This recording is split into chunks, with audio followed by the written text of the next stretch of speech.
साहब, सबसे पहले आपकी तरफ आऊंगी। निगरान वज़ीर आला पंजाब तकर्री को लेकर पाकिस्तान तहरीक इंसाफ की जानिब से बहुत सारे एतराज़ात उठाए जा रहे हैं। आप क्या समझते हैं कि ये एतराज़ात दुरुस्त हैं या बिला जवाज हैं? देखिए, एतराज़ात तो दुरुस्त भी हो सकते हैं, बिला जवाज भी हो सकते हैं। आईनी तौर पर, कानूनी तौर पर क्या इसकी गुंजाइश मौजूद है? इलेक्शन कमीशन जब एक फैसला कर देता है, जब आप एग्री नहीं कर पाते, ना वजीर आजम और लीडर ऑफ द अपोजिशन, आप तो बातचीत करने के मूड में नहीं होते। और उसके बाद जिस तरह इमरान खान बात नहीं करता, इस तरह शरीफों के साथ परवेज इलाही का रवैया भी यही था। आप ये रवैया अख्तियार करते हैं, उसके बाद आपकी पार्लियामेंट्री पार्टी पास नहीं कर सकती। तो आइन तो यही कहता है कि इलेक्शन कमीशन जो फैसला करेगा वो हतमी हो। अब आप टक्करें मार रहे हैं कि हम वहां जाएंगे, यहाँ जाएंगे, वो करेंगे, ये करेंगे। असेंबली तोड़ने से पहले आपको सोच लेना चाहिए था कि उनके पास भी कोई ट्रम्प का कार्ड हो सकता है। बात यह है कि मोहसिन नकवी बिल्कुल एक जर्नलिस्ट हैं, सीनियर जर्नलिस्ट मैं उनको नहीं कहता, सीनियर ही है, वैसे तो काफी सीनियर है। ज़ारा मालिक है 24 के और 42 के, और उससे पहले CNN में उन्होंने काम किया है और हमने उन्हें काम करते देखा है। उन्होंने बड़े तरीके के साथ अपने आप को एस्टेब्लिश भी किया इस फील्ड में, और वो चौधरियों के रिश्तेदार है, भांजे कहलाते हैं। रिश्ता मुझे मालूम है क्या, किसके साथ क्या है, क्या शुजात के साथ भी था, परवेज इलाही के साथ भी है, क्या क्या रिश्ता है, क्या नहीं है, वो छोड़ दीजिए। लेकिन यही गिना जाता है, इस शहर में उनकी रेपुटेशन ये थी कि ये चौधरियों के भांजे, और उनके घर में आना जाना ऐसा था, यानी कि वो ट्रेडिशनल कन्वेंशनल फैमिली है, पापर्दा और उस तरह की फैमिली है उनकी ख्वातीन खास तौर पर। लेकिन इनका घर में जाना ऐसे ही था जैसे घर का एक बच्चा आता जाता है।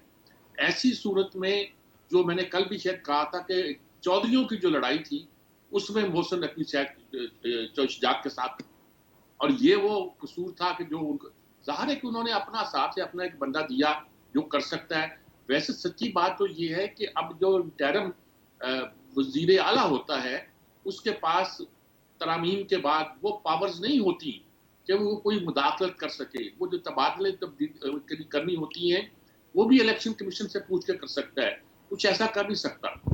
लेकिन लगता है कि इनको अपने, अब पंजाब का सूबा इनके हाथ से निकल गया, इनको लगा कि ये जो इन्होंने एस्टेब्लिशमेंट यहाँ मुकर्रर की हुई थी। परवेज इलाही ठीक कहता था कि आप यहाँ इस्तीफे न दो। परवेज इलाही ठीक कहता था कि आप दोगे तो आपके बड़े प्रॉब्लम पैदा होंगे। ये प्रॉब्लम नंबर 1 तो यही पैदा हो गया आपके साथ। अभी और भी पैदा होंगे जब दोनों सूबों में आपको वो प्रोटेक्शन नहीं मिलेगी जो पहले मिलती थी। तो पता नहीं क्या हो सकता है कि आपके कानून के हाथ आप पर आसानी के साथ पहुंच जाए। ये अच्छी बात नहीं जो कुछ हो रहा है, यानी कि तमाशा लगा हुआ है।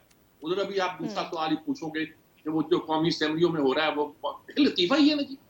कल तक आप कहते थे हमारे इस्तीफे कबूल करो, आज कहते हैं हमारे इस्तीफे कबूल ना करो, हम लीडर ऑफ द अपोजिशन बनना चाहते हैं। कल आप ठोकर मार के आ जाते थे कि हम इस तरह निजाम के साथ नहीं चल सकते, हम चोरों के साथ नहीं बैठ सकते। आज क्या जवाब आप देंगे? देखिए, बात ये है कि अब आप ढूंढ रहे हैं कोई ऐसी राह जिसमें आपको कुछ लिवरेज मिल जाए। कौमी असेंबली में भी और सूबे में आपने तोड़कर उसके बाद जो कुछ होना था वो आगाज हो गया। आपका क्या ख्याल था कि आप असेंबलियां तोड़ देंगे, ये आराम से बैठ जाएंगे और अल्लाह अल्लाह खैरसल्ला, यानी आप जिसको आप फेयर इलेक्शन कहते हैं वो फेयर इलेक्शन करा देंगे? भाई देखिए, अगर आपने ये किया था तो आपको पता होना चाहिए था कि इंटरिम सेटअप जो आना है उसमें आपका कितना रोल हो सकता है और आपको उसको कैसे सेटल करना है। आपने तो उसके बारे में सोचा ही नहीं।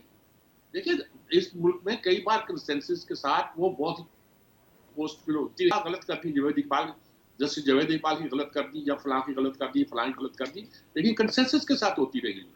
आपको किसी बात का एहसास नहीं था, आप लड़ते झगड़ते रहे, और लड़ते झगड़ने के नतीजे के तौर पर जो रिजल्ट सामने आना था आप भुगते। मैं यही कह सकता हूँ, मैं इस बात पर बहस नहीं करता, इसका जवाब था कि नहीं था। आईनी तौर पर तो आपको इतराज करने का हक नहीं है, लेकिन अखलाकी तौर पर अगर आप समझते हैं कि दूसरी अपोजिशन ने वो बंदा वहां रख दिया है कि जो उनके लिए एक्सेप्टेबल नहीं था, तो फिर ये भी सोचिएगा कि कोई इतना खतरे की बात थी। लड़े आप इलेक्शन लड़े, अगर इलेक्शन की राह हमवार होती, अगर हमवार होती, कराची में आपने नहीं लड़ा, क्या रिजल्ट निकला? बस अब आप सीख रहे हैं कि ये कर दिया, वो कर दिया, इस तरह नहीं होता।